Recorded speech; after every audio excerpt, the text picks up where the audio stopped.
Non-siabo Ghana this year Mamunyana Juma Makwaba Sumjefie Peace 104.3 Yana Wasugusu Uti Brason Sense Semo Kochi Babra Mina Semufa Jebre was on the Fok corner Numri Yerebasum was Nusiaka Sebo and Semi Perception who need 100.9 okay 101.7 Yenina no Shepa Sen Crying Abeka Junction and I some word free Uko Pimo was Antemantemo Yenian no hello Kasebo Kremu na 101.5 when you na Boma Kasebo edu aboboano radio stations ne doso Ghana ena monone social media platforms hold on so Kasebo no etwagu e so live YouTube we benya bia hwe comment fato ho no mo Facebook no so Peace FM online and I say Peace 104.3 e ho nyina no benya bia hwe ho comment wo dia tumbre pam ya gibre na ya kenkan edi ama na sem ye bedi akotene e wo no sia Kasebo mu bi ene say Ghana man penny excellency John Dramani Mahama edin sembi to Ghana Armed Forces for enim. Will resource the Ghana Armed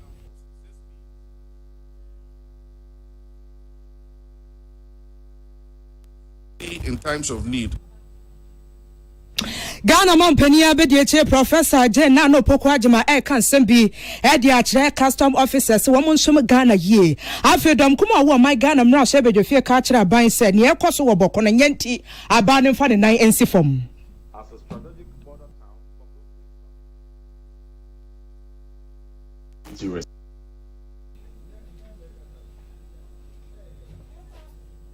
Atoye mantemu coordinating council achechem se nyame ya adoma enche wo mu ya pamfo a wade wani bechem wo bonsanso no so sane be ya enipa bonfo ya wo mu ye tuturasam no ye betimi etu wo mu so sa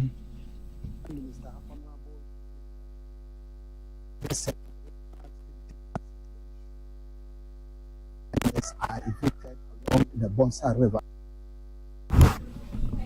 Kani penny kwanchirafo anu wakasa de ma asoya wo hwe humesua mu nsam wo my Ghana mu e ka kire ndisi abans wonya ne ntiasa abane nya double track system wo beye firi honom wo se Ghana ba wonya abotre ansa ene nwumre nsam pika wo hu ne yesi nkonwa yade ba besom se no nsia kasebo yamfa seda emanwumeko wo ye Asidan conforma Osons chemist na the Osons garlic capsule Saba Ghana just MTN was ready for you everywhere you go. High Sense Ghana electrical appliances papa the omajusu and high sense Dofu roofing system sebra yema won chance fa board down so be pom de betu sika no e for man pin for budget cash and carry limited and the Blue Jeans energy drink aba Ghana jaso e boa Ghana papa into why adwuma na hoode na sana open energy drink ma hoode no wasa hye mu kena Blue Jeans energy drink na mekan for edi ama wo sanso and wo henere spices so abadwa so and spices na buso e wo Ghana jaso na so spices bia na yedie spices bi ho ye aduane a edanu di wi na afi obufo no enye wo enye sebi wanuma hu ni die ne nkoye ne mu spices na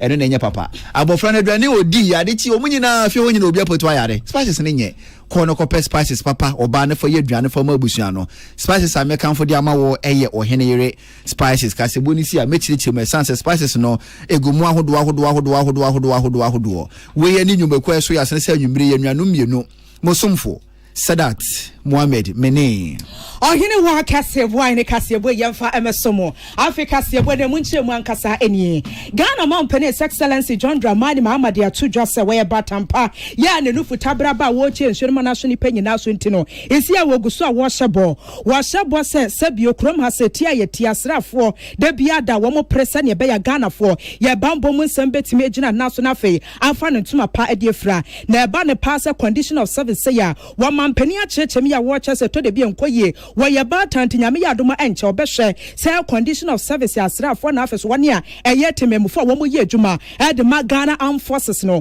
wo betime enya emfaso wo de sansam wo nyina atudwa na due won krapomponi mantamo bra adwumadie kese course officer cadet Ghana Military Academy wo ye adwumadie na wo moto nsafre mampeni na wo kono ne ye fe kura wo mu said na tade sha wo she fufuo pa na afi wodui na emrante amabawa wo mo bo eje no so na no na Ghana ma pere excellency John Dramani Mahama wode atudwa kire se NDC aban ye te wo my Ghana benwa kese so wo mu hunu pasa soja fo wo kroma se mu ye adwumade pa se ni papa wote hwanom na entokwa wo yo wa ya atwe ne tie na wo bi se me ye soja ni ntin wo gina hwanom e de ne nkwa timi etwa so wa kire se wo mu ehunu ntin kwa bia so se afo ne enche ye behwe timi abo wo mu abaso afi mampani atoa so a kire mu se wo mu dwumadi a wo di ye bambo mu nsamo enu ntin ebre mu de NDC aban adwuma no guso a wɔse wɔbɔ ɛsɛ ne ehia biada sɛ akotromente wɔn betimi de ayɛ adwuma no wɔse ɛnkyɛ nyame yɛ adom a wɔn nsa betimi aka ɛnsɛm a Ghana man pene Excellence John Dramani Mahama wɔde to dwane yɛnkotie. Plans for the expansion of the Ghana Armed Forces to ensure increased capacity to counter both internal and external threats were initiated while I was in office in my previous term. During this period, we supervised the acquisition of air, land, and sea assets to equip the armed forces to fulfill their mandate of keeping our nation safe. In resetting our nation to build the Ghana we want, my government will aggressively pursue the ideas of operational and combat readiness of the Ghana Armed Forces. We will resource the Ghana Armed Forces. This means better equipment, including more simulators, advanced training, and the ability to mobilize swiftly in times of need. You will be equipped to excel in your duties. We shall assess the retooling initiative and facilitate cost-effective outcomes to equip our army to the standards required for a 21st century defense force. As we revel in the significant achievements of our young regular career course 63 graduates who are ready to secure Ghana's peace and sovereignty, we must also reflect on Ghana's illustrious legacy in international peacekeeping. Ebusia ani ekoti Ghana man pene Excellence John Dramani Mahama sansem we Salamat Kuku a pento na boaboa no a wade ebesom yen. Ghana for wonti ye na woni adwuma e wo customs adwuma ekonum no empinfo de abosome polepole ye nkono si hono ma wo montete na afei na abosome nkono tete ni nyina no atumi abawie ye nam so ama empinfo ye amamre ne amane asa Ghana for no ye di eja won kwan na ntete ye anasa amamre ba so e wo gi awe won academia e wo kpetoi kure wo aguteme eziope mensene mu e wo framantamu na empinfo gina so tonsa e de fra Ghana mampenya be de etire Excellency Professor Jane na Opoku Agima na sanso opinyi ni Ghana ntino o twankwa ya ngomako ujemu emuru Alex Agbafia eye ne chiami penyini mokoku gina na namu na owura Alex Agbafia kasa yemu no na wo chirim se abosume nkro tete no enya de da fom na ebum de dikan no abasobo ene enko enfama Ghana fo ntia yeyi na wani adwuma ewo customs adwuma ekonu mu na ntete abosume nkro de no watimi afamu na watimi apie monten so wose wo apie monten so na afa na adwuma ne kese pa no eba na ababehya ase nto wonye ro ho nso sapo mu nsuo na Ghana ni sodi hunu no wonhwe hunu se obetumi aboa na se ni sodi hunu no etumi abamu afa nso empinfo emo mo tete nso aseda so nkon ebi ekọ edema wo mo owura Alex Agbafia se gina so de to customs officers awoba monten so anim se o ma gene wani sodi hunu entu wonhwe hunu se o ma na hi ade no de be wona koma so ade wo mbo adwadie enema ye krade akọ amonone na ye krade fra amonone aba Ghana no wonhwe hunu se obebu adwadifo no wonko yiri mu kete efa ma adwadifo no wani enkotutungu om nsam o se aban so be ye bi na wode aboa na aban so be hwe hunu se sika bi a customs office o mo beje da mo man no enkuntabuo mapa ebefiri mu aba na Ghana fo nya gidie ewa aban mu aban ne beboa menya adwuma nya wahwe hunu se eso betumi ate o kra ne ma afira mo no ne abepie mo man Ghana mu a porto fees ye wo ho no muntina ma ne ma boy de den no so no aban ne egunkonwa se so wahwe hunu se obetumi ate so na aboa na dwadie hu se mo man Ghana mu no afa ne ntoma pa edi afira. Currency, economic growth, technological transfer, and job creation. Reviewing and rationalizing port fees to enhance trade competitiveness and maximize revenue. Resuming the restructuring of Ghana Revenue Authority, initiated by the previous NDC government to improve tax administration and compliance. Enacting a Natural Resource Revenue Management Act, NRMA, to increase revenue from our mineral resources, including green minerals and new finds. Reviewing the Petroleum Revenue Management Act 2011 at 815 to maximize petroleum revenue, harmonizing and standardizing the tax regime to ensure equity in tax administration for effective revenue mobilization. To achieve these measures, the role of the Ghana Revenue Authority is indispensable. The revenue you collect represents the lifeblood of our national development agenda. Every CD properly assessed and collected becomes the building blocks in a new school, medicine in a rural hospital, or investment in our nation's critical infrastructure. Ghana man penyi abedi etirichi ame owura Alex Agbafia na nene etwaguye Patricia Sefafisha na manebo enie ya to akase ebo enso de ni kiremu ewo ensemfoforo emu ne yakoso obokoye no wetifia poye mantama Ghana for dodo na gusu awo kire wadwene ese ne yakoso no entwa ye kura na mpanifo na ka wasem se wiase wokoto se wafefo gusu awo gye asra da afi wantene kokromoti anye bia ne ya kan se kokromoti na wunti no dom kuma wo my Ghana mra so bedofia hyase awo kasa wade awo ka kire NDC abane se abane hwe se wo betimi di 19 from sene be ya Bawku ensensem no wo betimi etu esosa wase da no yenke bi nshem ne yete ne se majority leader wo my Ghana mra so bedefie ma yarga se ne fie wo mu kware wo mu tu hye ye na se japa en wodi tu mu afi pusiga emra so bedwani ladi ayamba AK baba wono so kra de wo mu tu hye no so papa na pani kwankyerefo ogina dom kuma na nemu a wo kasa ranking member edema abedwoko ya wo mo hye bambo na afi so efisam so Reverend John in Team Fojo ne nsema wo kan yi. Over the past few months, the intensity and frequency of attacks, including sporadic shootings, arson, and home invasions, have escalated, with reports suggesting a high death toll, with many people said to be missing than those reported dead. The growing sophistication of weaponry used in these attacks is particularly alarming, raising questions about the sources of arms and the effectiveness of measures to curb their proliferation. Recent developments, including targeted bus attacks and the setting ablaze of the residence of the Honorable Mahama Ayariga, the majority leader, reflect the increasing volatility of the situation and the level of frustration among sections of the youth. The failure to de-escalate tensions leads to a cycle of reprisals, which, if unchecked, will further entrench insecurity in the area. As a strategic border town, Bawku's instability poses a wider national and regional security risk. The expansion of attacks to other regions, including the Northeast and Half region, further underscores the urgent need for a more coordinated response. Ewusia so for sa to aso kire NDC abansa won hwe say asumdwe betimi atweniti wo Bawku. Services worsening the plight of residents and deepening the humanitarian crisis. It is evident that the current approach to addressing the conflict has not been sufficient to restore calm. The government must demonstrate greater urgency and decisiveness. The deteriorating situation in Bawku is a national concern, and the government must take immediate action to prevent further escalation. The people of Bawku deserve to live in peace and security,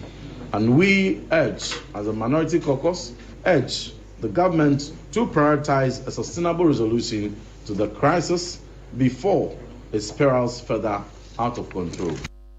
Any equity wano a ranking member edema abedwoko ya wo mo hye bambo ne efisam so my Ghana mra hye bedefie Reverend John in Team Fojo sansem wey William Gentu ne boaboa no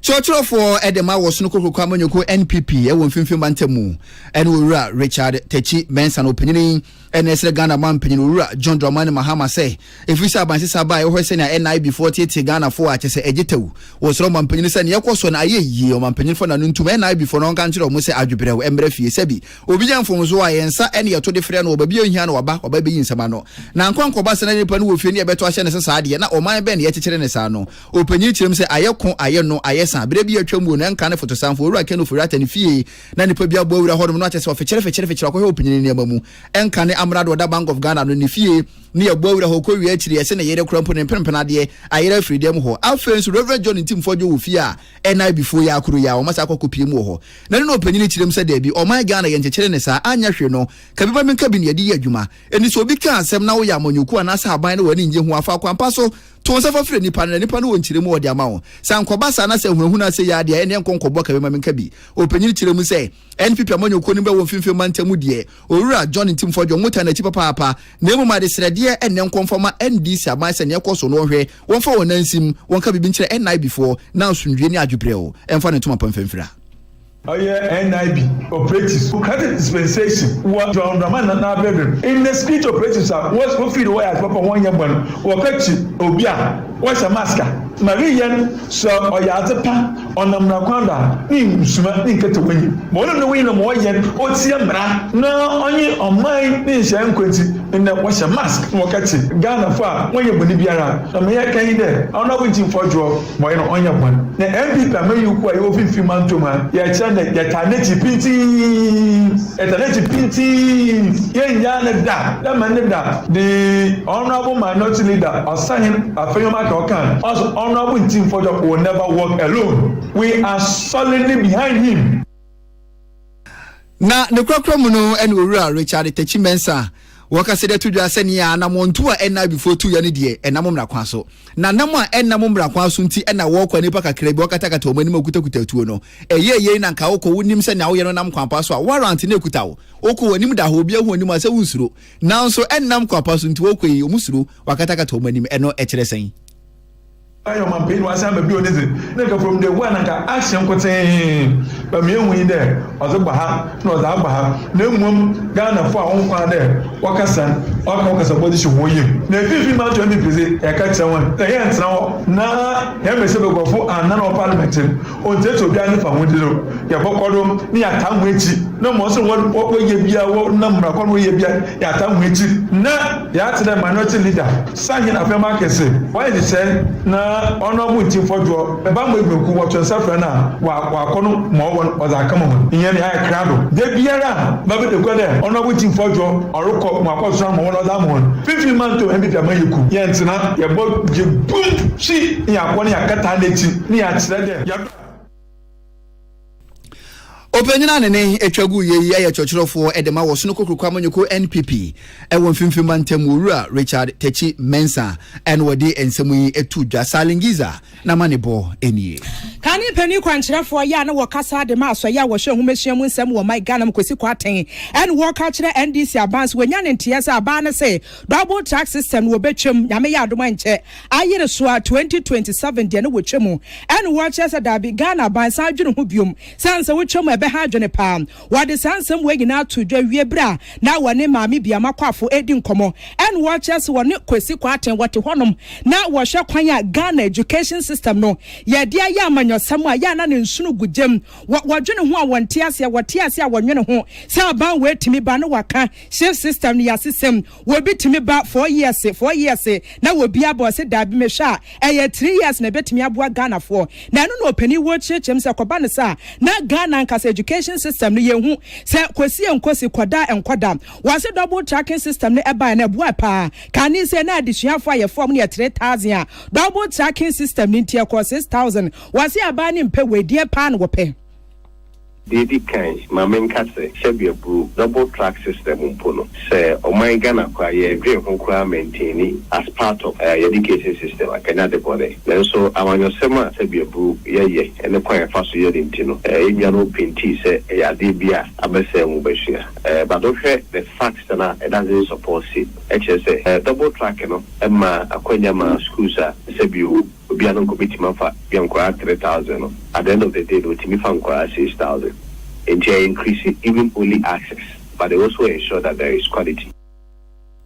Yara kwesi kwate watu wane nkasem watcha se wakai pasa brani ye campaign 2024 no national chairman de ma NDC amanyoko Yara Johnson esi edunkete ade nsembi de tujwa se 90 days bra NDC aban ababetena so double track system wo betwem wase ya no de aban nka wandwe ho biom wa chance ye wedi ka kra wo bo mokoko Ewiase bebia no so nka ebi school mu na nkrai na bibre kwa due to infrastructure and kisa na inadequate intino na learning outcomes and the quality of education in conform because learning materials near the pressure basso. And in the case of Ghana, double track was the only innovative response. ATMDC at the same time, ATM access in increasing as I ensure that there is social quality. Now you can't even model yourself, okay, you receiving get your so mobile billion flow within 90 days. Okay, yeah, you have dress power or so a bar after 2 years a beer for you catch up with someone find yourself. Because the issue of the double tracking, aside they say any problem, any issue bordering on infrastructure alone. Ani ayekoti kani pani kwankyerefo ya no wakasa edema asoya wo show my Ghana humehia mu nsem yewura kwesi kwaten break kranie ena Ghana water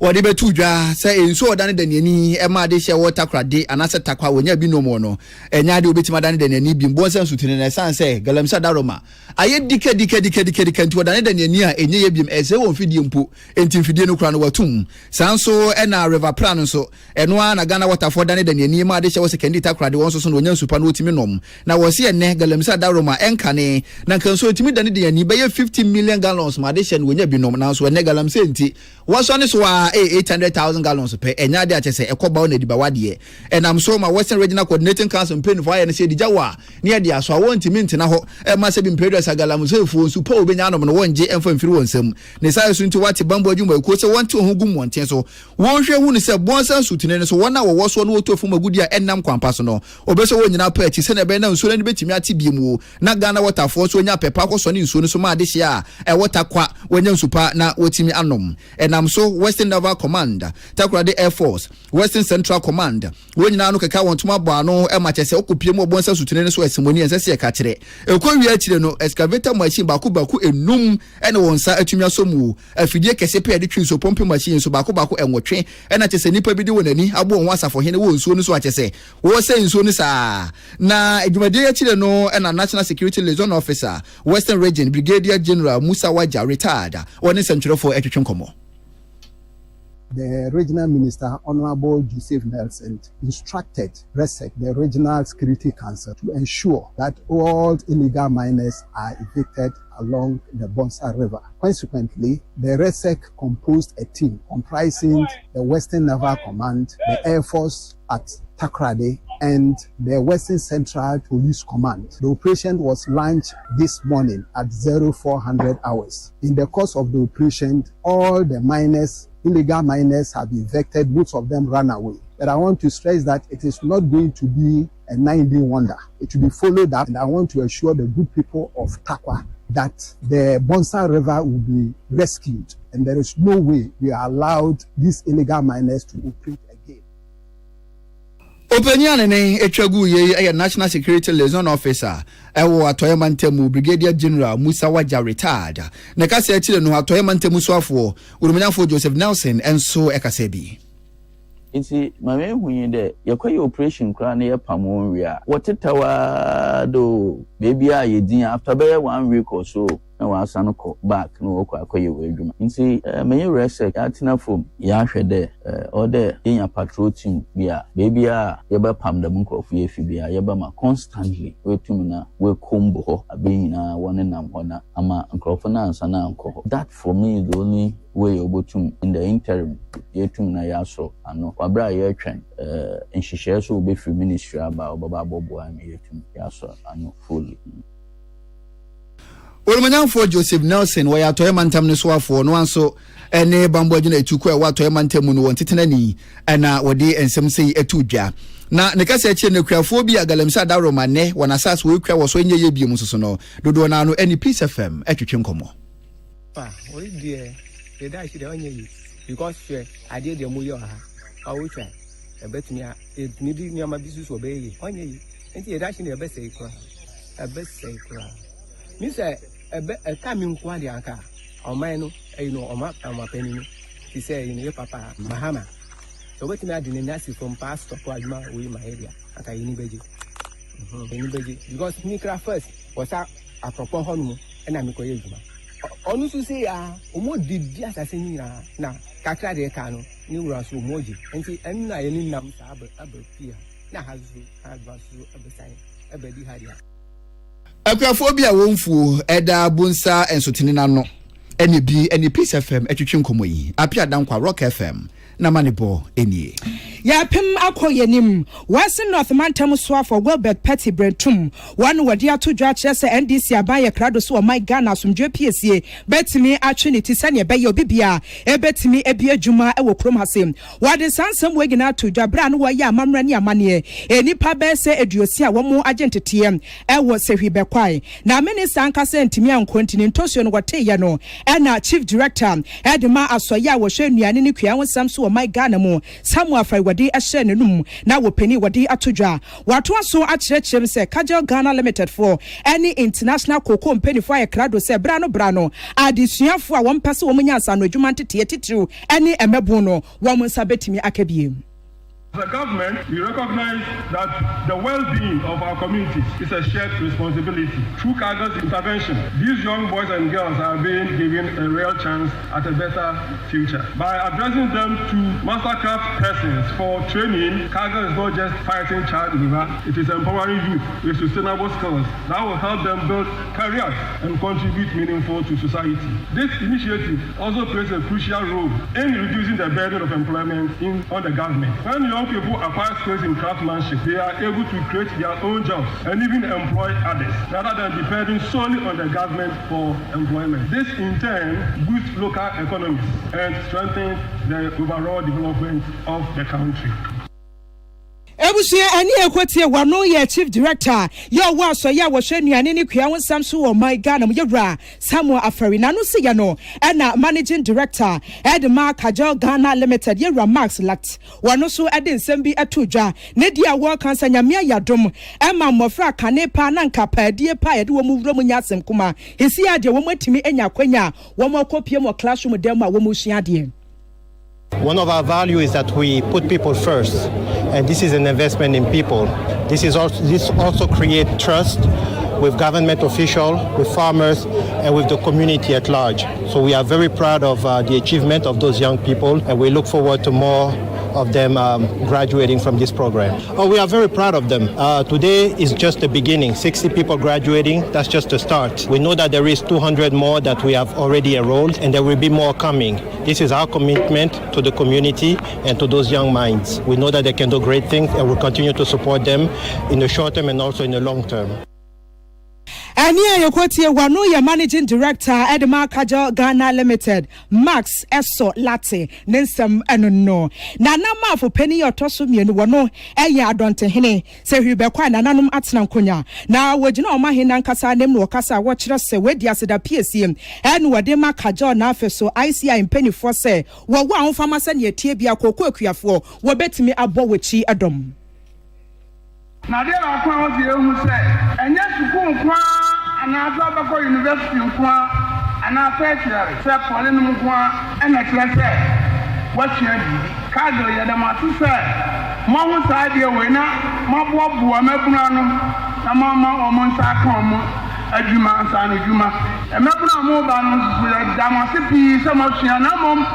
amamo mfa nya akwadro mumwa na mo su nkyire obi no se de be ya bakwai yampotem hano bia be hu se emebuna hano enye se akwadisam na mom so mu nya obi ani ayokotie na namafo pani ya otoso mienu wono eye adonte hene ewo sehwi bekwa na nanom atena nkonwa sansem wei kwame kunto boaten Lord FM en wode bedan yen Ghana mabuna wode won ho ahye kokoo dwumadie mu ka bomukuo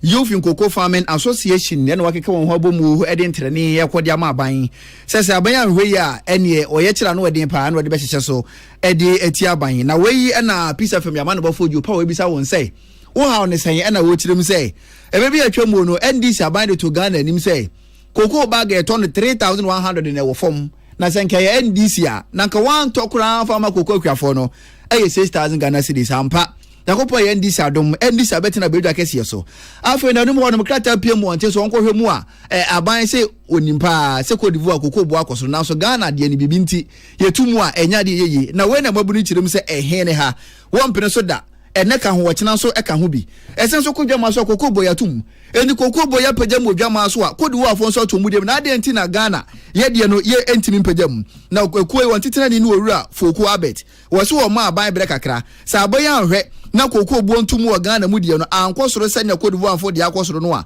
o ye kira no odin e na ban hwe ni mu famfiri wonchen abane to koko mu I think that from 1003 at about 2000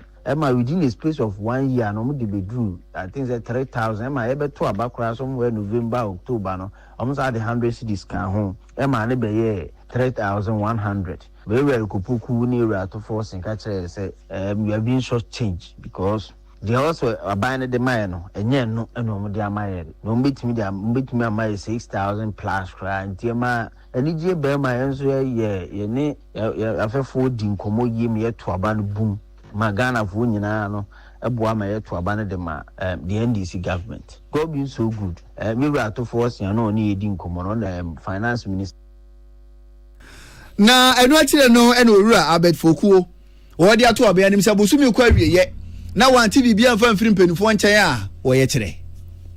yehuni the answer bad there na ma so change because some amuka kyerɛ on the floor of parliament before say beto aba no campaign time some amuka any even move vetting kra na some amuka ye no e say dia na asema ba nti yeah youth in agriculture no we don't want the members need to be demoralized. Say agree kra we are bi amfa so bi anya the emaso. So we are calling on all our farmers. Say mumi embark on nationwide demonstration. They compare these two ministers to make sure say they will also honor their end of the bargain because we can see in trouble mama. Openyane ne etwagu ye ayetitinani Edema Youth in Cocoa Farming Association Kuno, ena wodisa ensemu etu dwajo pa ena de amanubu ebesumo yei na cocoa hu nsensemu ano na msoma Western North Regional Cocoa Best Farmer na ya oberema enso akasa wode ade srede ko ede ama ekoyi mabuni se wonto wombo esanse krata na Free Cocoa Board de kan baaye no na wosi bibi nti wontumi ntum na enso no akire no Cocoa Board sa de krata foforo ba monten so a na wode tu cocoa akuafo anim sa bejoko eso mo netena se wodwonwo ne ho bo wo se ye de cocoa boto egiye no sa bejoko nya dia mpenifo tima boabo wono awie wo kyena biduru na sa bejoko ne mpenifo tima boabo wono awie dia obetena se na wadwonwo ne ebo ne ntumu ho sa abra ne duru a ebo ntumu no ebeba enti akuafo ento wombo na ya oberema agina so no de akuafo emabu anim se na krata ne toso mienu ne kyira ni enti wonto wombo onya bure kakra efa makoko bo no anim se ne sitie bia no koko bo ntumu foforo ebeba makuafo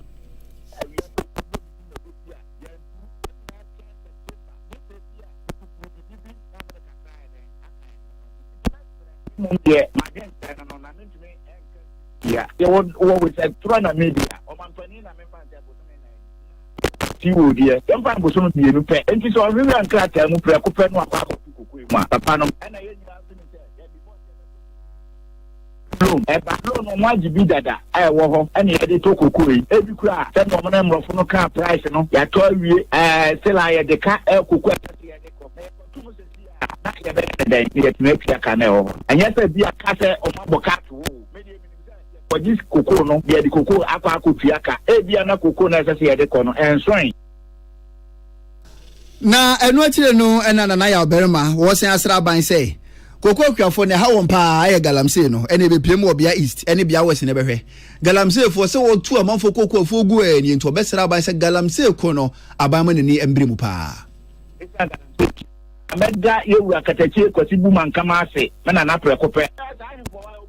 Cocoa, better 40-50 acres. I know in cocoa and Pasua was so when cocoa send you city and here be a had here. Means you were this year our ban or Becky Atun or Babway. Now I'm Wakra and on the Nimrese, Osa or Krata, Ebekati and Ananum Niso, Obeban on Ananum Tiasi and Tiasi and I a teacher for a titlo so ye ha. Omutai chi se nana mamonti asie ko sam ranche na asore no tie ni wa o kokoo bia baako entimi ni asa otie ho se bia ranche ni se na ya ba ma ese na ya ba ma ese a na ya omu galam se ene ne a omu pese omu ya mama kwan no enti na omu ya sa Nana ya oberema Western North Regional Best Cocoa Farmer ena wodisa ensemu etu dwa kwa me kontobo atin Lord FM se hwebe kwa wode amane boyfra toye etivido mantemu ena ebesumu ye Aposi for ya one crap puni mantam den krata tentie pie montene so ensem a womu anie aposi for no echirem se womu achi abrantie baako ya friend Nana Anderson wanya mfihia aduasa enso 37 years na abrantie no wanya adwuma edin a wode de doso papa ne din baako biom ene Anderson Nana Abeka wasanso de Elvis Kofi Essel wasanso de Wilson Kojo Bismarck ntinipa baako pe no edin a wode no eye nan en wode nam krom hasem na chi a wamu chi nyina ne se sa wonam hosa no ene ye woni woton car pa na se bia rentals na abeye ana woton dia woye ni na wachi e dia fa wokon ho na wo bokro no so kura na nyampotem baako wo betimi abobi wo kaso owi a na wasan sesa no ho no wodani a kire mu okumase e bia tumu sei wo hwe bia ye rent car wodu ho no a na wakwa akwaje obi dia aya ne so wode beba wo kwan dia woni be hye ne so biom a chise da yesumu na posi for dia tudwa wo kire se wamo che no eprobosme ne da toso enum wa film na wasite bebi a eye atasamanso no kumase ewo asantemantemo yase abrante ba ko aka no ho abonefo sem wo die wano de Gideon ba na wo hwe Gideon ba se yase enye bonefo tantan se ne die na abrante no enam se ne ho harenti no wadi nkruma fa ne nase a wodwane aposifo a won krapompuni mantem atoa so akyerɛkyerɛ mu sɛ march bosome ne de toso aduonunum wa fimu ɛna nana Anderson wo se wo peka wo betimi arentim na wo ye CCC nana ko no wo se elantra kan NF papa wo registration number no so a ɛyɛ GT 114-25 ɛna nani boss so ɛna won bisan sɛ esi akrom ha sɛ wo pɛ bibia renti a ɛyɛ Ghana card ɛhɔnom a na nana Anderson wato ne bottom no wo yi Ghana card na abrante engine hɔnom wasi ampa wo ye Ghana ni ankasa sana Ghana card ne fake driver's license ekura no ɛno so ye fake ye din foforo na da so ne picture ne de ɛbɔ so pɛpɛpɛ enti wo kyerɛ nipa na wo gine mama ne sɛ wɔn de wɔn hwɛ on sɛ Ghana card ne correct pa na abrante ne awusu ne ti correct pa driver's license no se ne kwa so ano no community 25 na sare ko sem we CM ye de hye na ma no sɛ wo bɛba wo mu gina ho fitia no pa kosi adwubre na nande sem bɛba na afiade asam sa na abrante no hu ne sa pɛpɛpɛ sɛ car no tracking system edem pɛ ɛna wɔto ne buase wo fa spa na ebim wo kwa ase on wo kɔ chinchim ye ɛna wo sɛ no kura enti ebia wo a wo yɛ hyenkene no wadwe ne sɛ oba betrake wo mfidie so ahwɛ sɛ car ne sɛ nipa no bɛgye yem ɛwɔ tema community 25 one bia no wodi adwane akwakosi car so ahwɛ wo mo tracking system ne sa na afi anya adwuma enti ɛhɔnom na afi aso hye ba yɛ ɔmo yɛ ɔmo adwen sɛ ne etie bia no ɛwɔ sɛ nhwehwɛ ma patimi kɔso na aposifo a wɔn krapomponi mantam de atodwa wɔ kyerɛ sɛ abrante no bɔne a wati krom a wodi ne ano wode ne papa ne bɔne a wɔhyɛ asiesi wodi pa wɔn mu bu nkontaa no ayɛ multiplication by elimination by substitution wɔn se January any March no cars ya wawia okrom ha sem wɔn n'ani kyerɛ mu haatwo deɛ wɔhwɛ mu ano se Kia Fort no yɛ ne fɛ enti no ɛna wɔto ne bo ase fa yɛ ho ayi Honda Civic ɛno yɛ amasaman wodu hɔnom no wɔhwɛ sɛ nea car ne si hɔnom na ɛhome na wɔse car no ɛna wɔpenti wɔn mfama no ɛna wɔde ma no afi wɔde n'ani kyerɛ mu spenters yɛ no wɔn krapomponi mantam ɛno so ultima car yi bi ɛna abrante no kɔgye yɛ na nea ɛya kora wɔn ne sɛ ne nyina akyi no na wɔn mu tua 4,000 Ghana cedis car baako bi a abrante no bɛwie bia no na wɔtua 4,000 Ghana cedis na aposifo ɛkyerɛ sɛ ɛyɛ service with integrity edwuma a wɔgu so a wɔyɛ no kwa bia so wɔde wɔn nan etintim fam wɔn mu de akokuduro ne aniɛden ɛne nsi yɛ na egu so ɛyɛ edwuma ntino wɔn mu do ana nande sempa no wɔn bizan zakrache na bɔnefo sam na wodi hwan na service etutura sam no woni ni de wɔse a abrante na ɛfɛ ne Gideon ba no wɔn na ɛyɛ a wɔta boa me pa na wɔn bisa no sɛ Gideon ba no hefa pɔte no wɔte wɔse wɔte Kasua Millennium City ɛna wɔn si domo de anim yɛn kɔhwɛ no sana Gideon ba sɛ na so da fam si ekurase abotokro sɛ so danium yɛn hunu sɛ ne aposifo abrante te sɛ aposifo ba wɔte yɛ akyerɛ sɛ pabam wodwane nanso ne nyinam na aposifo de atodwa wɔ kyerɛ sɛ nana Anderson deɛ yɛaboaboa n'asɛm na kɔkɔpie mu kɔɔto a ɛnhwehwɛ ma pa ɛkɔ so na abrante na wɔde Gideon ba na ebusua wɔse dodoɔ na afrɛ nana enti nyame yɛ adom a aposifo ɛhwehwɛ no mmara so ne pɛɛkyi a ɛne no ebedi supo Juliana ɔben yɛ wɔkasa ɛde ma enkramantam aposifo na nkrata wei ne nsa ɛhyɛ aseɛ Jumadi sunku bi aba so ewe University of Ghana suapo no mu na Professor Kwesi Date ba opanyini akwankyerɛfo wɔ som osuapo mu kasaye ɛwase na kasaye no na wo kyerem so ɔman Ghana yetie wosu ene ye ban amamre ne amane bi ma ye danso efiri amahodo nyinaa emu no obesere mpanifo pa se ye kyekyere ɔman ne ye kɔ yanimo awiase so ɛsesa no yenhwɛ hu no sɛ sa ade ne ma ye danso amamre ya mane yesu ye ban ye kasa ne aduane no yenkonkoti ho opanyini tire mu sɛ kamia kɔ ɛsɛ ne abɛfo kwan a awiase nyinaa nam so obi sɛ ya hwe ya Ghana babu ne bɛyɛ kakra waduane konkonte woni ma de koro wɔse ai wadi bi da ɔse da bi mi de kura mefe na kyɛ sɛ wɔbɔ ape ya kasa yeduane yafade opanyini sire mpanifo sɛ yetu mpo akɔ anim wɔ ma Ghana mu no wɔn fa kyekye apongu apono so a saa ade na ma ye dance no yenkogya no wakyire afei so professor di todwa biem sɛ so ɔman Ghana betima fa ne to padi efira ama asundue bu a ye no ma no sɛ ɔman na kɔso atena hɔ no mu saa fa kɛse na nso egyina ɔman Ghana ya kandifo so yenhwɛ hu ne sɛ ye di su ene aban bi besi ani so na bibia ne konkɔnya na amanyosɛm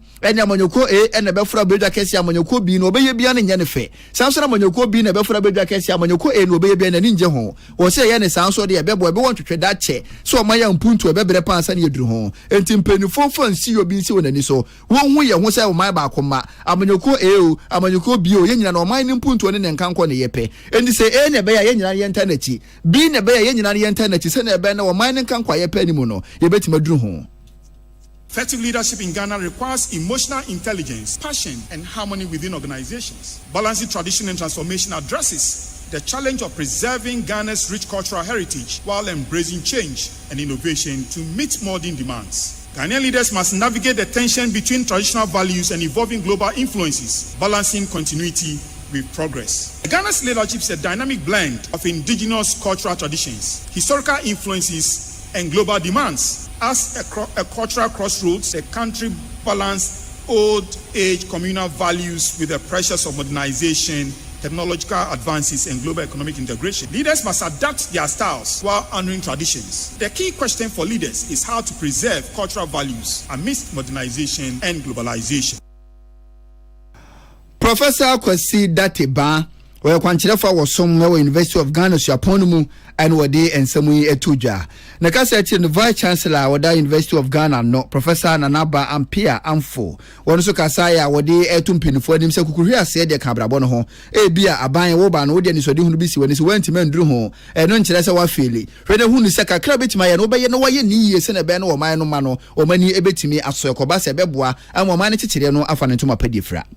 Because we are all leaders in our spaces. You may be leading a team of 5, 3, 100, 2,000. We are all leaders. Even in our homes, they are often concerned with clinical precision. And so it's good to hear that we are allowed to go off tune, but most importantly, we should get back on tune. Prof, I do commend you for the courage to challenge so-called global theories. There's the need for us to learn from them. Sometimes the traditional leadership is misunderstood because we haven't taken the time to appreciate these and understand them. Tradition is not static.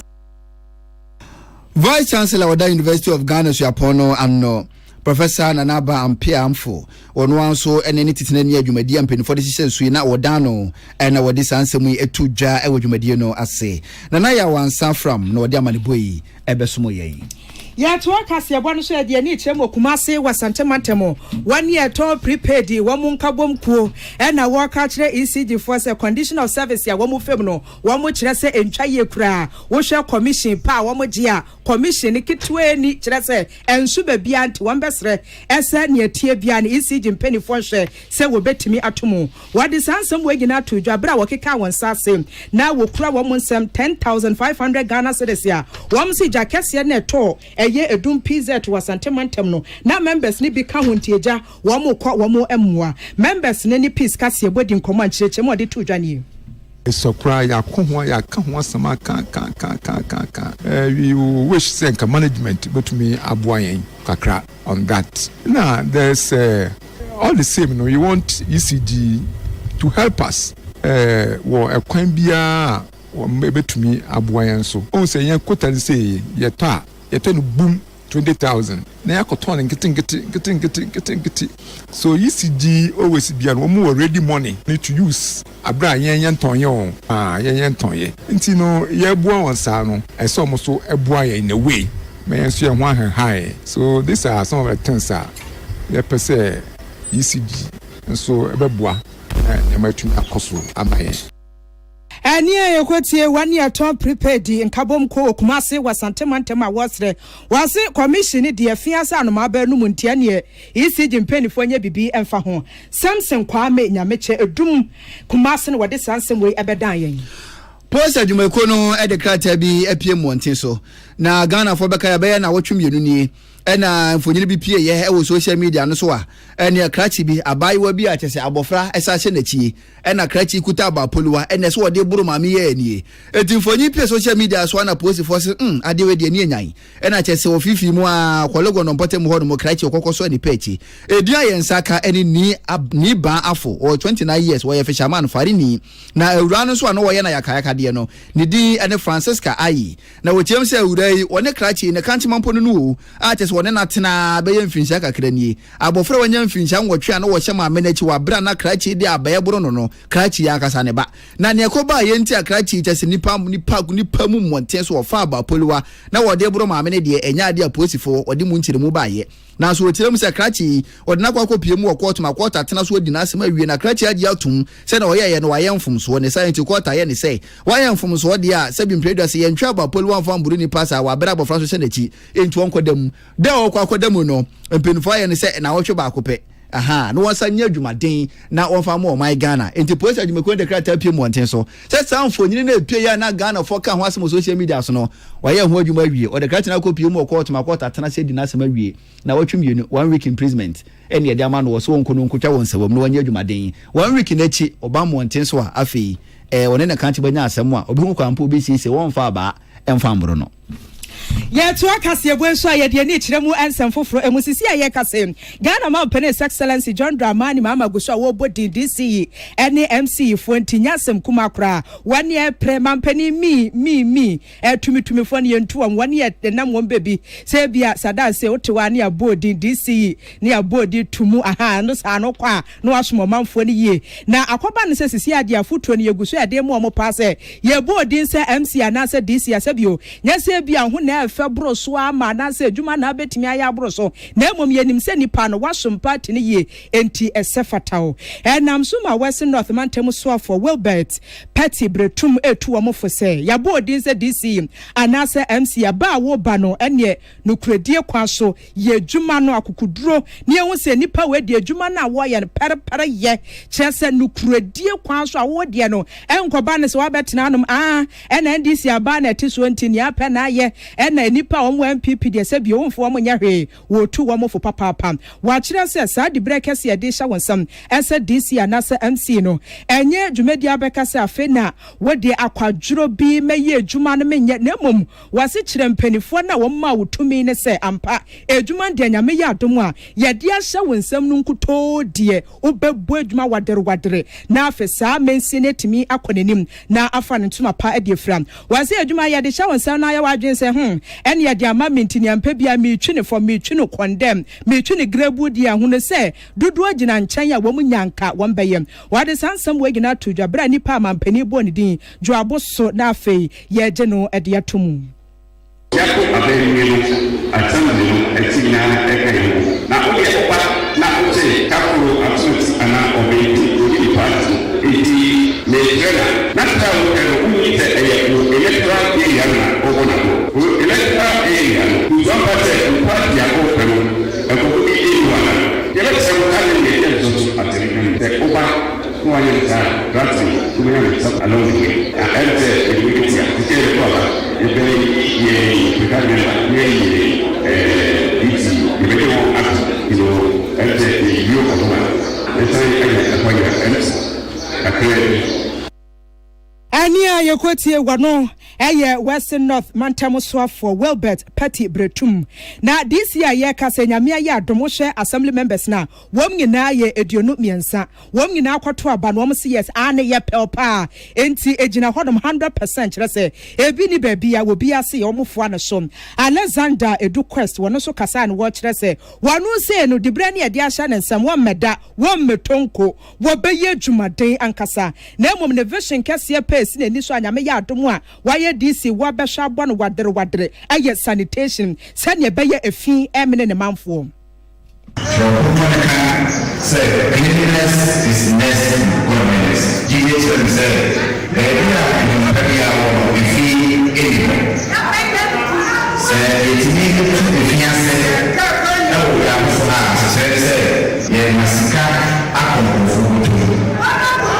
he said, some video one, the perform. And that's all we need now. Says if you go now, you're opening the various communities now. Yeah, ani ayekotie wano aye abanem sini foforo kra sewi dwaboso Alexander Edu Quest ne sam enono kojo prekese sewi asanwen so Western North Mantem ena sansem we wo boaboa no de bedan yen awie ye begina kojo prekese amani boyi so na yan ho meka sebo no so ye ba ye beto aso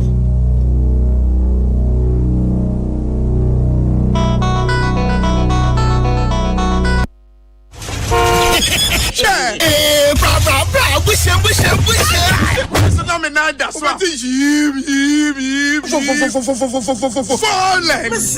can move smoother on them engine oil. It's bogumo engine oil. On your valvoline. Valvoline lubricant. And I'm used to Valvoline. Chai, Chese. Who use Valvoline lubricant? No emission. Valvoline oil. On my car, machinery, and equipment to move smooth. No friction. No, you figure engine winter with that. No wear and tear. Valvoline oil, Abatalia. Albamakana wants him to upgrade. You must double movement to say smooth. The engine is a bit cherry. What on Valvoline oil? Baby, what on oil beer? I can do a brain main office. Then you can Telecom University opposite. Yep, and CBG Bank. Fred 030-225-7633. Now the authorized dealer. PSD Plus 020-128-9987. Valvoline, the original engine oil since 1866. Happy delightful June. Swachulala, chichi soso. Afranapa. Epekwashu breakfast and was in woman. Don't happy delightful juice against with toast, cereal, and even them cool. And we ate a bread and fifi. Most fridge man. Happy delightful juice. One of what? And you be happy to relax away. When you're let's say what a chamado. Happy delightful juice. Of an baby, I bring you all day long on fruit juice. I'm happy delighted. One different flavors, different size. You number 1 letter. Number from NG 150 and 250 ml. If you have healthy life shops on your supermarket, happy delightful juice. Loaded with taste. Papa no no, papa no no, papa no no, papa no no, papa no no, Ankasa. Polita is everywhere. Durable and authentic. Stronger brand you can trust. Polita, we get some more Rambo and get some more super. Any Polita every day. Polita, papa no no, papa no no, papa no no, papa no no, papa no no, Ankasa. Always the best. Tune it in, turn it up, Peace FM, and rip off the knob. Ghana this year, Mamunya na aju bi mo makwa ba sum dwe peace 104.3 anwumre no nsia se bo na wasugu so awutie ye to aka se bo no so e de amamoa aboye mantam so afo ne wonum nyamfo reta koso agye awate no opedini wo de aso abofuma ma ho kwan se nurses quarters kama pa wonsi e fama nurse for wa chima kenkensu kura e wa chiase mensi ne mu e wa aboye mantamu wonum nyamfo ne ka se no na wotirim se yandi sabe ne sodi hunu sapumuden pa bedu Ghana fo nyina abobo ano na se ne sodi hunu ne wofira se wotu ho anamoyi na nurses quarters a wosi e government a e Japan aban e Ghana aban de won sasesent asapamase a wo hwe no watu sana moyi o srade hye ne se yakopon ya adom na contractor ni fire dwumadi ase a won hwe hu ne se wo de chitapa e be ma contractor ne se na e be na obefira ase asundwe mu na watima wi asundwe mu na nurse fo so atima nya asomfa so na ade hye won patam ho so no wapomude ho nsem e betima nya nan pa na atumagina so ne kwakura mu no ene odumanyamfo no e de to ND samanyoko ni manim se obi bia Ghana mampani robo ni din se MC ana se DC no ade hye ne hwe na wonji ni tume san se dideba ene kokoba wonya no krobofo ma se bi NDC ni we pe na wanya na NDC ne foforo nya e NDC amanyoko no a potogum hwegum nyina no e konkwanse krudum ade hye ne ntiase sa ne moa se na ebe na sumdua ade hye e wo achem akenkansu achiasemensi ne mu e na pamantam nyina no wono ma no na ebekoso na atena ho no musa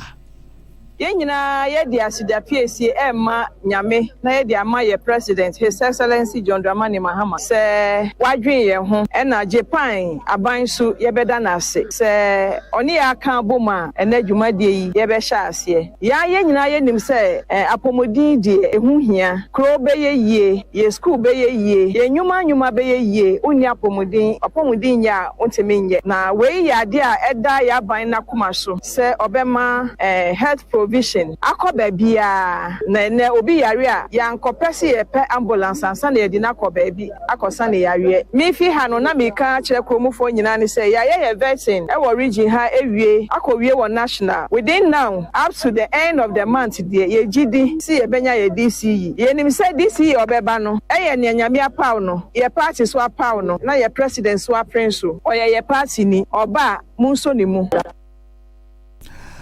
Apoe mantam so afo no nyamfo reta koso agye awate ne ena etwagu na ma meka se akire no kwancheva hwapo muden so e wa chance mensen mu madam comfort ye bo apenten wono so kasa bia wo kirem se fa kwa pomode adwuma efo ne titiru na nurse fo du wonti beto no eye wo haw kese pa de mo na se wonti ayeyi na aban de aso e bo fom no wasibi de mo no wona koma aton yimpa. In fact, our project, it has been very long time. I think it's around 2011 that we nani pass as the but yeah, we need Tinyami last year, them Sama. Because I was sure I can cancel chrono, Ubaka when Benipa Wumpa. A year no see one Monswa, a won't cross the brave of a baby brave, be now be shany panny baby now, be a now pesoko, and him, no cocker has said, obey me as an area, but can't probably Benyano. I bet check one share na asempambe. Pasienya, this ultra-modern health center. I just say, Yebenya workers are mukwenim. Afe Yebenya nrose one enim. It's in say, in Krana Sikra handle na year or very fair abaha. Na yaso. It's a just say, Ebema ayarishano akwenim. It's a yeni jesem. Emma workers waha. Esa de ma homa. Openyane ne etwagu ye Madam Comfort Yeboa apenten. Opinion ya kwanchefa hwapo muden so e wa chance mention no emu na no kwakwa mu no e na Akan Council Assembly member Owura George Champon wono so wodi BP so we die na ye hwese ye bebo enu no e dia mamwo na so bibinti ene no akyensa ka February start see di dwumadie no ho dwuma no da bia ni ho amani age etise ene ne titru kra ne eye minister ono ankasa etu na onamo ede nenim die ba beta dwumadie na kina amamani age pa na mebo Japan embassy nso abaso se watumi ene aban no aka bom na omo di dwumadie bi sei ede ama akeke sumai ye ni age pa. In fact ene ye ejide ka kese pa mam se miami ma regional minister ababe Kati source clinic ya Panis grant eba besi amaye kwanda mo se omoma besi ni gise kese ma o se bra ye bo pro 2024 prior to election no ye kan apomudie one of the priority where manifesto say ye be ma health according to the steps of the people eti we aba akenkenso na due me de Openyane ne etwagu ye Owura George Champon na chance constituency NDC chairman wono anso Akan Council Assembly member na wodi ensemu etu dwa kwabenafori na de amane boyfra poemantamu di ebesomo ye Yentien sembi enyumedi kasebonu mu akotie Ghana Mampene His Excellency John Dramani Mahama Diato Ghana Armed Forces nenim ese wo behwe sade beya condition of service no ebetimi aye krabehwe afi Ghana Mampene abedieche Professor Jenna na opoku adima nei wadiato custom officers fo nyina enim se nyame yadom a wonhwe se odwuma wo beye ne mudie betimi akoso dam kuma wo my Ghana mra so bedwefie ka kira ban se ne etie bia ne akoso obokono ha adwene esi akra de ensem anam framem se IGP kwa wokoi no ne ka akra yabo ne tuo yabo ho tuo tie musem wa kira se abanfa ne na ensi form afi Western Regional Coordinating Council penny for their two just bonsansuo no eye nsuo bi a wo mo hwe se abanbofo wo mbeyi wo mo na wetimi akwaje ban etimi aboban ka ne penny kwankyerefo ya no wokasa edima asoya wo hwe humehyiam nsem wo my Ghana mo wesi kwate ka kira ba ne se double tracking system ne de oyifri ho me be ha dwenti aban wansanso enwene ho biom ensem bi edi akotene nie na anwuma ekwa so ya sene na ka se boya de besom wo eye Osons chemist what Osons garlic capsules abadwa so garlic ne fa so wo so pa na so ne wie ya na wan hwe na we garlic kura akofro kan hwa yesiw esan se nke befro ne bo ba ne nya asem ketwa garlic kuro ya ne wie ya na Osons chemist atena se adwene ho din no ne capsules kama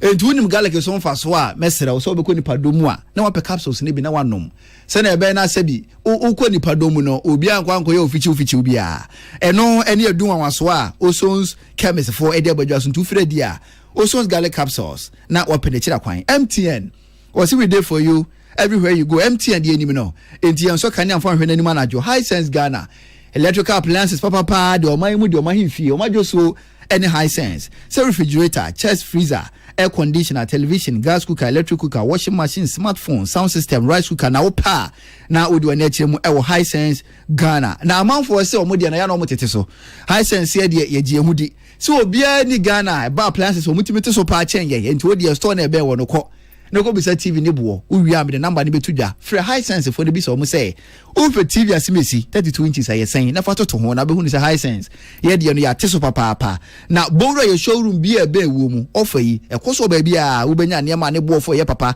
na won so wo da kwa check how far high sense bi ni afrɛ yen 0302 550 000 0302 550 000. High sense was everyday prices for everyday people. Dofo roofing system say bra yama on chance na fa board and so bra promote sika na odi amampin for so see a dine to an amp 42 mo remote masi fie na we nemo maka so be boso bra Dofo roofing system pin for say yanu society general ya to kese yama on chance ni be fa ko board dan so bra pamu wo sika na di amampin for so o ya bayadwuma enti controller accountant general ni chawo kan kon ade wodam ya ma wafe ko sinfinhya mensa wode twa ye ka ankronkro adwuma ye ni bra yensi nkonya ye ndwene kwampa wo befa so no wo twa ye nka enchese ne fa ma wo na fa ko border no so wo mpewi na de na opɛ woni je ho ahwehwe ye kira kwan East Legon ye be Trinity Theological Seminary ho no mo a ye be Allied Force Station no ho enti wudu ho no na afre ye be je wo so ye be kira kwan waba na ye ne wasi nkonya kwampa ye befa so na ya ma wo chance ni bi na kwampa wo so befa so wo twa ye nka no ya ye ne sa na atumi aye kama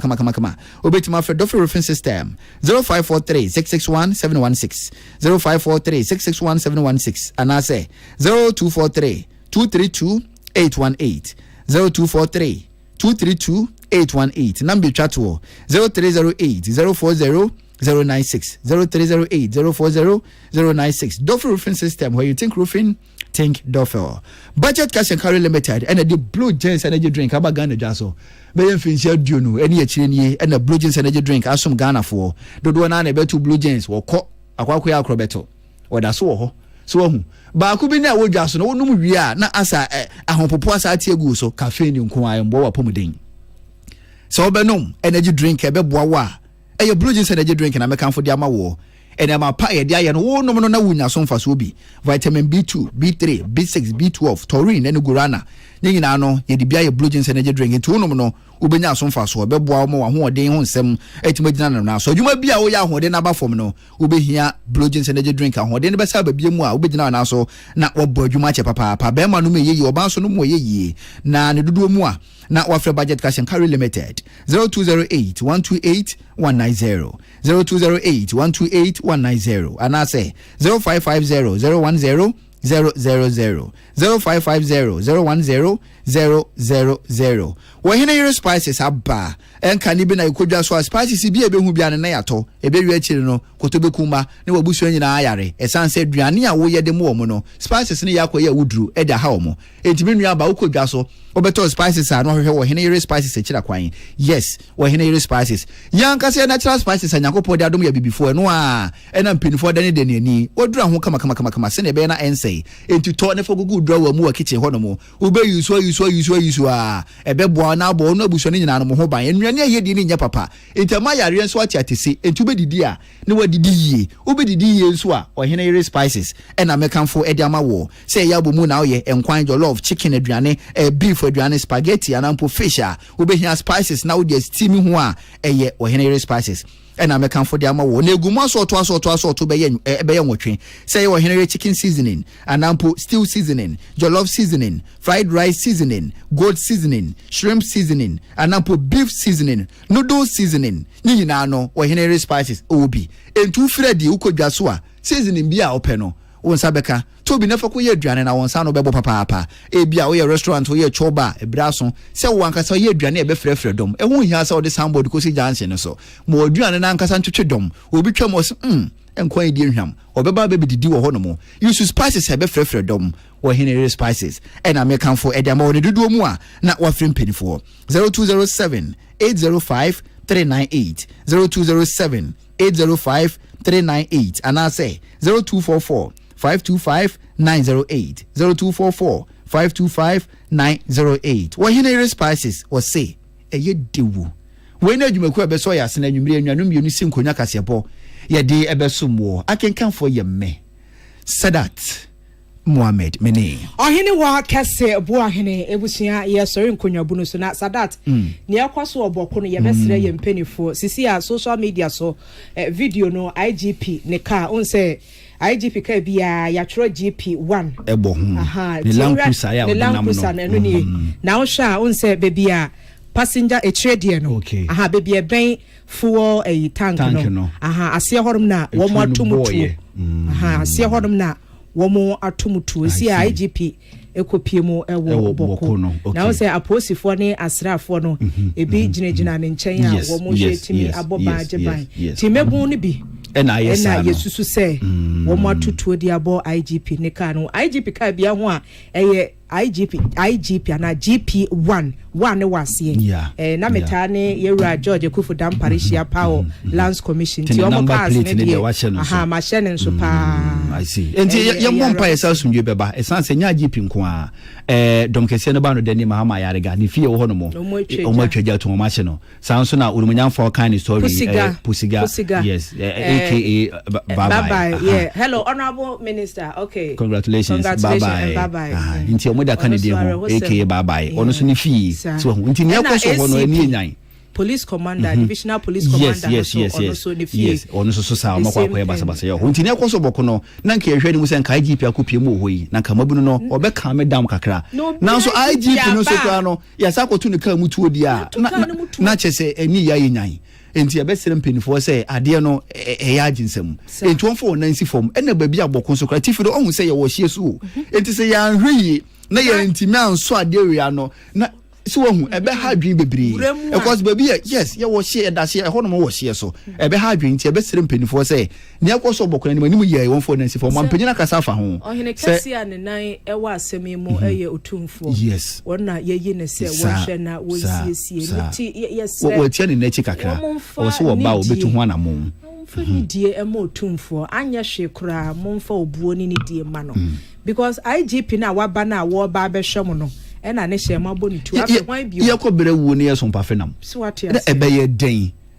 enti ebe sere se penifo mu wani mbere e wo Bawku sensem no mu ko se ne kamia ko ese mabinu no uhu nipa 10 a emu be ye 7 na 6 obia wa akode wo no ho e very dangerous e ma o man ne security enti ebe sere penifo se won fa hye ngu apono so e to ni de obi no ho na obeka se mitu oni eje nanso afanu esisem passe so hu enti enso ye ni device ebeti ma detect etu a ha no ye beti ma ko je free kronum sa no won hwe ni say ko register enji to me illegal na omo de nam ho abufo ba ya na emma ene mofra ene bre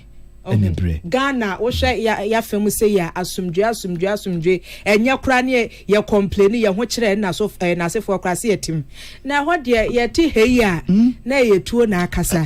nipa ba ko so etire so mu osum ehu na wo twetwa mu papa bi ode ne yere pemfo nya bosome nwotwe etimoto so ko hospital